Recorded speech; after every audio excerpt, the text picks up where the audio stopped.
curiosities, and welcome to my 30 things that I've learned in 30 years for the 30 days of April? What?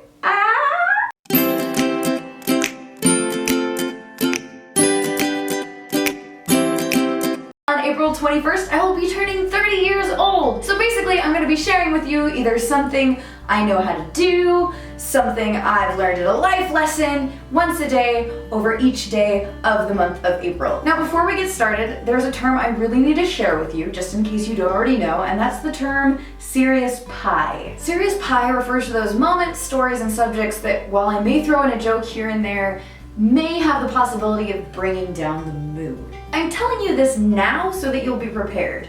All of these videos will be labeled with one of these. That way, if you're not in the mood for something particularly heart-wrenching, sad, or potentially triggering, you can bookmark it and come back later to when you might be more prepared for it. I'm not really sure where this term first came from. I know I was using it in college, but other than that, But I have since come to accept that after you deal with something really emotional or upsetting, far things are quite as comforting as a nice, amazing slice of pie, especially if it's warmed up with a little bit of ice cream on top. That's some serious pie.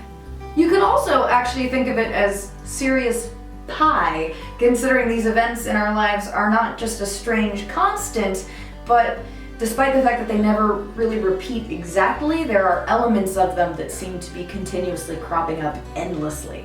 Though I've given you the ability to skip over these chapters, it is with the mindset that I hope you do come back when you're ready, as it's often the most uncomfortable chapters of our lives where we learn the most. Now that that's taken care of, on to today's lesson! That's not funny. When I was in the first grade, we had this singing teacher by the name of Mrs. Teeter. She was a very tall, slender woman with sort of a crooked nose and bird-like features. And she just sort of seemed like she belonged in a Roald Dahl book. She didn't much like children, and frankly, since her class took place during one of our recesses and she wasn't the nicest person around, we weren't super fond of her either. I have to stress, I was in first grade when I was at that age where any adult talking sternly to me was something I took very personally, because up until that point, pretty much any time an adult yelled or talked sternly to me, it was personal because it was a parent or a relative of some sort. And I was super in trouble and bad and was going to be grounded forever and brought shame to the family, or I don't even know. For some reason that I can't recall, I was at school after hours, like there had been some sort of after school thing and it was over now and I was waiting for my mom to come pick me up, but all of the halls were fairly empty, and as I walked by the kindergarten class, I saw Mrs. Teeter's cart, which had all of the music stuff on it, which was mostly books if I recall correctly. And I also saw all of the finger painting stuff that the kindergartners had used early that day. I don't know what possessed me to do this, but I took a book randomly off of Mrs. Teeter's cart, and then I grabbed a big bottle of black paint from the finger painting whatever that was there, because no one was there to see me, and I ran outside and I opened it up, and I remember pouring gobs of this black paint into each page and then squishing it together, and I was laughing to myself because I thought it was so funny. And then I ran back and I stuffed it in her cart back where it was, and I went and put the paint back where it was, and I looked down at my hands and they were covered in black paint.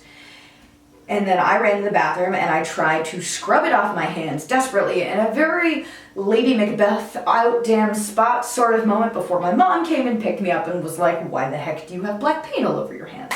At the time I thought it was so funny because I was like a goblin-y imp of a child and was terrible. I didn't get to see anyone's reaction to finding the book. Like, there was literally no payoff. And so I didn't think about this moment until literally 6 years later when I was at a birthday slumber party for a friend of mine.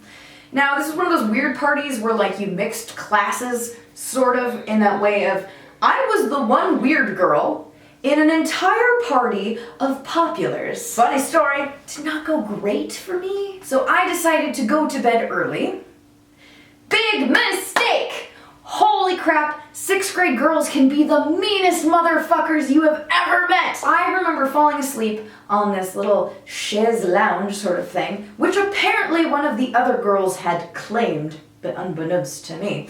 So I wake up because they yank me off by my legs until my head whacked against the floor. I possibly had a mild concussion. I don't know. I had a really hard time focusing, and I just burned, and I was trying not to cry, and they were laughing at me and being like, well, it serves you right because Sarah claimed this spot. And I'm like, what the fuck does that even mean?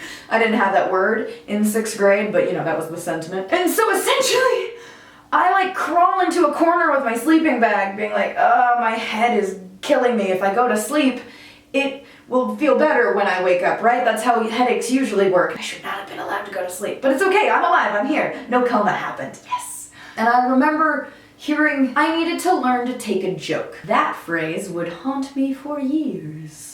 So I went back to sleep until early morning when I awoke, and my plan was I'm going to get dressed and I'm going to call my mom and I'm going to go home because I have had a miserable time and I really just want to watch Saturday morning cartoons with my brother and my sister and not have to think of this horrible day again.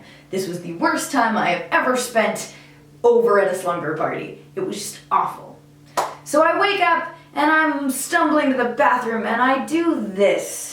And I notice that my hand is not going through my hair because it's crusty and gooey. And as I look at myself in the bathroom mirror, I realize they have put what was possibly an entire tube of toothpaste in my hair, as well as a small little chunk of chewing bubblegum. Now, I'm not sure whose idea that was. I'm not sure if my friend, the birthday girl, was even aware it happened. But what I knew for certain, as those words ringed in my ears, you need to learn to take a joke, they thought this was incredibly funny. And then, it was as if the gods themselves went, see? Because I remembered, out of the blue, Mrs. Teeter's music book. Now mind you, I know these are not exactly identical situations, but regardless how crotchety or grumpy or generally unpleasant and unnice Mrs. Teeter had been to us, she was never intentionally cruel, whereas my prank was. As cruel as a first grader can be anyway. Looking back, I realized that woman was probably at an age where she should have been retired, but she wasn't. And I don't think it was because she loved teaching music to kids. I think it was because she couldn't financially afford it. Because she got screwed over by the economy like so many others in that tiny puddle of a town. No, she wasn't the kindest, but she didn't deserve that.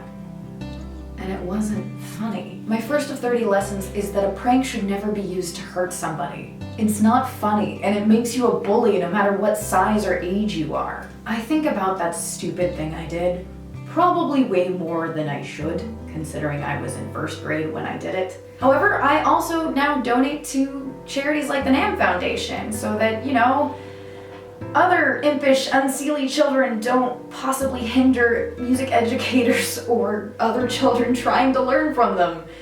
Because they got a stupid prank idea that they thought would be so funny.